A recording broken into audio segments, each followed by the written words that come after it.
en la reforma. Usted ha comentado esto antes. En esta asociaciones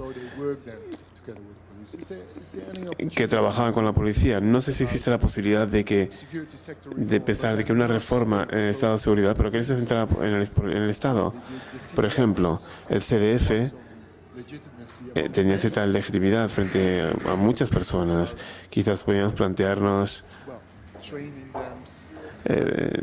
formarles y que luego sean ellos los que sean responsables de cierta seguridad interna. Sí, bueno, la verdad es que es interesante lo que dices. Creo que para empezar con las Fuerzas Armadas, tienes razón, eran muy importantes y son muy corruptos y aún más que el militar. Ahora el ejército también trabaja activamente con las comunidades y así que perdieron toda legitimidad cuando se ocuparon de la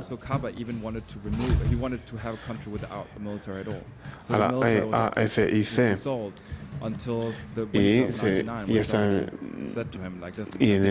Creo que fue en el invierno de 1939 cuando se decidió que había que hacer algo, porque si no íbamos a tener es decir, el ejército, había que retenerlo. Y contener el ejército en lugar de dejar que desapareciera, deshacer el ejército, porque podía ser incluso peor.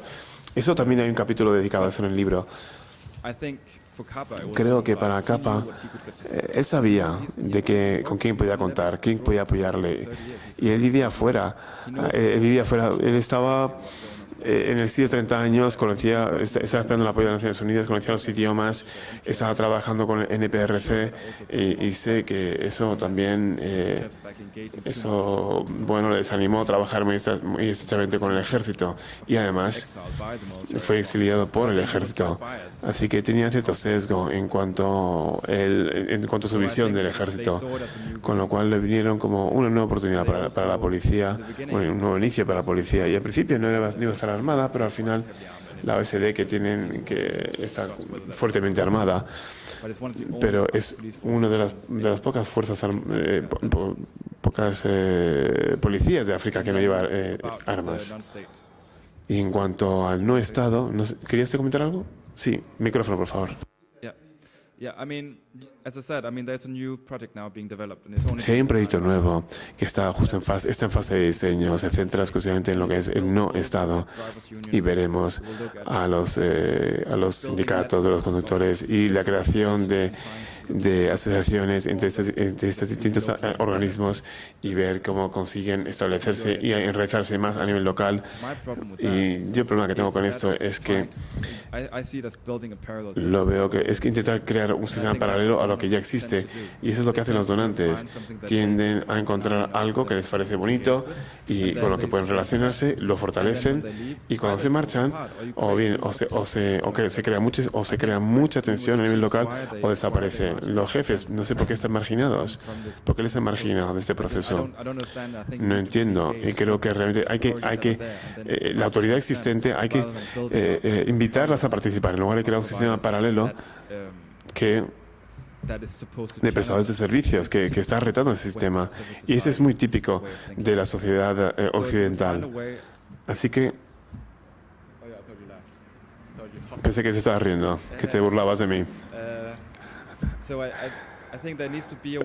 Creo que debe haber una forma en la que tenemos que dejar de pensar de estas instituciones como si pertenecen a una cierta categoría y ver la variedad, la gama de instituciones que prestan servicios de seguridad y que pueden ser de estatales y no estatales, porque hay algunas que no encajan en ninguna categoría en concreta.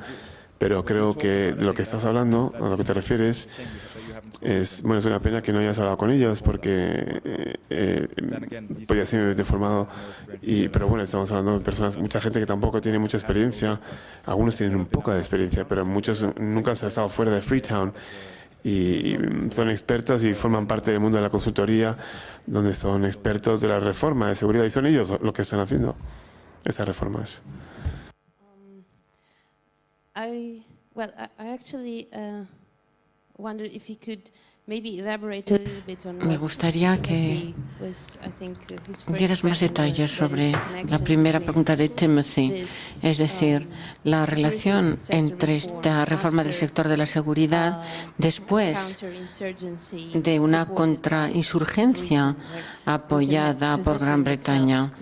Gran Bretaña se posicionó claramente y tenía mucho poder para imponer por fuerza un gobierno. Creo que esta es una situación absolutamente singular. Yo incluso me remontaría más hacia atrás a la firma de los acuerdos de paz y cómo, de hecho, fueron acuerdos muy controvertidos en Sierra Leona, en la propia Sierra Leona. Bueno, probablemente esto lo sepas mejor que yo, pero es interesante porque aquí estamos ante un proceso. En fin, esto lo he leído a William Reno.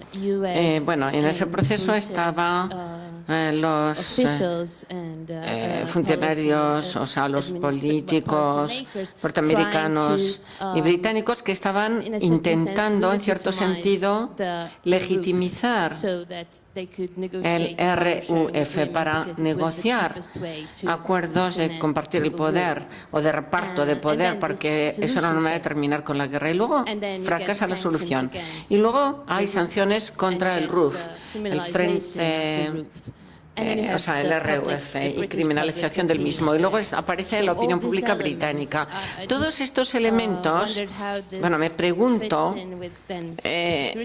¿dónde encaja esto dentro de la reforma del sector de la seguridad que se hizo más tarde, la legitimidad? Porque hubo falta que hubiera un actor muy activo durante el conflicto para realizar esta reforma. Sí, el Reino Unido fue muy activo, Estados Unidos también aportó su fuerza política y los que ganaron, bueno, en primer lugar fue el gobierno que fue puesto por el Reino Unido. Y esto muestra cómo la legitimidad política pues la aportó el Reino Unido. No recuerdo cuál ha sido tu la segunda pregunta. El micrófono, por favor, para que podamos traducirla. Bueno, pues hubo una polémica muy importante en Sierra Leona en el momento de los acuerdos de paz, porque lo vieron como un acuerdo de paz impuesto por extranjeros, y los intelectuales civiles se levantaron contra la Gran Bretaña y la manera en que hicieron que el RUF fuera el bastión de las quejas rurales. Este proceso retrocedió de nuevo y entonces se produjo un cambio de la narrativa internacional. Tenían mucho poder y en el desarrollo de la guerra y esa última guerra, la verdad es que procedió de un proceso que fue promovido por los mismos actores. Entonces, ¿quieres preguntar cómo se percibe el Reino Unido? Pues se percibe el Reino Unido como parte de la fuerza que paró la guerra. Entonces, de hecho, en el año 2000, cuando actuaron, se vieron como salvadores, entre comillas, de Sierra Leona. Es una posición muy difícil, seguro que sabes más que yo, pero fue una posición solamente difícil porque ellos también, la RUF, tenía cierta legitimidad en ciertas zonas, porque eran la voz de la frustración y de la ira de muchas personas, de su cólera. Entonces, también mostró que cuando Franco llegó al poder no quería, bueno, fue a las zonas mineras, se le dio un acceso fácil a las zonas productoras de diamantes. Yo creo que era una persona que se sentaba y gritaba a las participantes de las reuniones, o se quedaba dormido encima de la mesa o sentado en la silla. Entonces había una especie de choques de comunicación, de civilizaciones. Y se fue también de manera abrupta cuando su casa fue atacada, creo que en el año 2000. Bueno, creo que en cuanto a la legitimidad del Reino Unido, es curioso también la legitimidad que tenía. No tienen mucha ya, porque la gente piensa que ha habido también malos resultados, pero sobre todo está la élite intelectual la que lo dice, aunque es muy pequeña en Sierra Leona. La mayoría se han ido fuera, al extranjero, para comentar lo que ocurre en Sierra Leona. Creo que lo que ocurre con la CDF es muy interesante porque estaba el tema de la defensa del territorio después de la guerra, con esas 50.000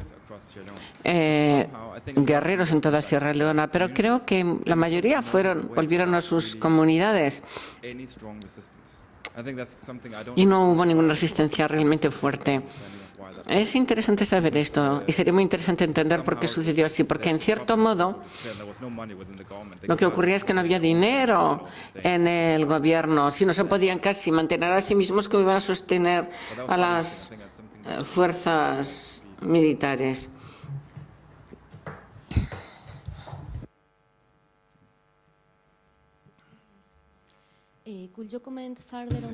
¿Puede hacer más comentarios sobre la agenda de la reforma de seguridad? La dimensión de la agenda de la reforma del sector de la seguridad. A ver, en la policía ha habido una persona con mucha fuerza, un comandante de la policía, que tenía unidades de apoyo familiar y que empezó ayudando a las mujeres de los excombatientes en la parte este de Freetown, que está sobrepoblada con mucha violencia.